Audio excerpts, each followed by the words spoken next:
বঙ্গোপসাগরে তৈরি হওয়া নিম্নচাপের খেল শুরু।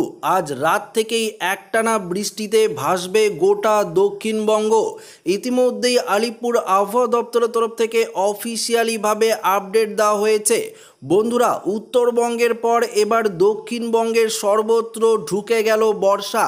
নির্ধারিত সময়ের 17 দিন পরে অবশেষে বর্ষার ফুল এন্ট্রি দক্ষিণবঙ্গে। এদিকে বঙ্গোপসাগরে তৈরি হয়েছে নিম্নচাপ, যা বর্তমানে অবস্থান করছে উত্তর বঙ্গোপসাগর ওড়িশা উপকূলে। এর জেরেই এবার দক্ষিণবঙ্গ জুড়ে ভারী বৃষ্টির সম্ভাবনা রয়েছে। আজ রাত থেকেই শুরু হয়ে যাবে নিম্নচাপের খেল। আবহাওয়া দপ্তর জানিয়েছে আগামী রবিবার 4 জুলাই পর্যন্ত একটানা ভারী থেকে অতি ভারী বৃষ্টিতে ভাসবে দক্ষিণবঙ্গ। ইতিমধ্যেই জারি হয়েছে সতর্কবার্তা।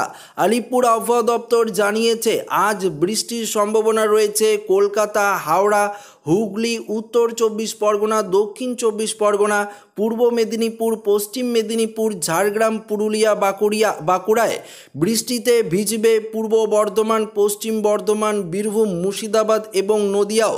এর মধ্যে ভারী বৃষ্টির সম্ভাবনা রয়েছে দক্ষিণ 24 পরগনা, পূর্ব মেদিনীপুর, পশ্চিম মেদিনীপুর। বজ্রপাতেরও আশঙ্কা রয়েছে। আগামীকাল থেকে বৃষ্টি আরও বাড়বে। 30 থেকে 40 কিলোমিটার গতিবেগে দমকা ঝোড়ো হাওয়াও বইতে পারে।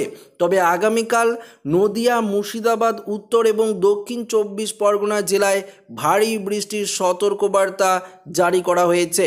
বিক্ষিপ্তভাবে বৃষ্টি চলতে পারে বুধবার পর্যন্ত। হাওয়া অফিস জানিয়েছে বর্তমানে দক্ষিণা বাতাসে ভর করে প্রচুর জলীয় বাষ্প ঢুকছে, ফলে বৃষ্টির সম্ভাবনা আরও বাড়ছে দক্ষিণবঙ্গে। উত্তরে টানা বৃষ্টি চলছে। আগামী দুদিন ভারী বৃষ্টির সম্ভাবনা রয়েছে উত্তরবঙ্গের জলপাইগুড়ি, আলিপুরদুয়ার, কোচবিহার, দার্জিলিং, কালিম্পং এই জেলাগুলিতে। উত্তরের ওপরের দিকের 5টি জেলায় ভারী বৃষ্টি চলবে, সঙ্গে বজ্র বিদ্যুতেরও আশঙ্কা রয়েছে।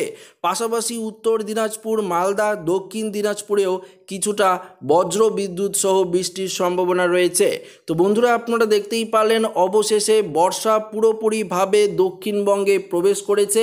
ইতিমধ্যেই একটি ঘূর্ণাবর্ত রয়েছে যেটি নিম্নচাপে পরিণত হয়েছে এবং সেই নিম্নচাপটি ওড়িশা এবং পশ্চিমবঙ্গ উপকূলের কাছে বিরাজ করছে, যার জেরে সমুদ্র উপকূল কিছুটা উত্তালও হতে পারে। তো আশা করি এই ভিডিওটি প্রত্যেকের ভালো লেগেছে। ভিডিওটি ভালো লাগলে লাইক করবেন, বন্ধুদের সাথে শেয়ার করবেন, নতুন হয়ে থাকলে চ্যানেলটিকে সাবস্ক্রাইব করে নেবেন। ধন্যবাদ।